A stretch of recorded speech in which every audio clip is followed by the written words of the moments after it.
প্রথমেই এই প্রাচীন আশ্চর্যের বিশালতাটা একটু বোঝার চেষ্টা করি। আর এর জন্য গিজার গ্রেট পিরামিডের চেয়ে ভালো উদাহরণ আর কি বা হতে পারে, তাই না? ভাবা যায় 23 লক্ষ, হ্যাঁ 2.3 মিলিয়ন বিশাল বিশাল পাথরের ব্লক, আর এক একটার ওজন 2 টন থেকে শুরু করে 80 টন পর্যন্ত। আজকের দিনেও তো এমন কাজ করা প্রায় অসম্ভব। আর এটাই তো আসল প্রশ্নটা, তাই না? আজ থেকে ৪,৫০০ বছর আগে, যখন কোনো আধুনিক প্রযুক্তিই ছিল না, তখন এটা কিভাবে সম্ভব হলো?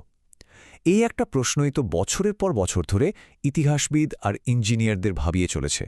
ব্যাপারটা আরেকটু ভালোভাবে বুঝতে চলুন আজকের দিনের সবচেয়ে উঁচু বিল্ডিং বুর্জ খলিফার সাথে তুলনা করা যাক। গ্রেট পিরামিডের ওজন তার চেয়েও 10 গুণের বেশি। ভাবুন একবার, কোনো আধুনিক ক্রেন বা যন্ত্রপাতি ছাড়াই এটা তৈরি হয়েছিল। কিন্তু জানেন, পিরামিডগুলো কিন্তু শুধু পাথর দিয়ে তৈরি বিশাল সমাধি ছিল না।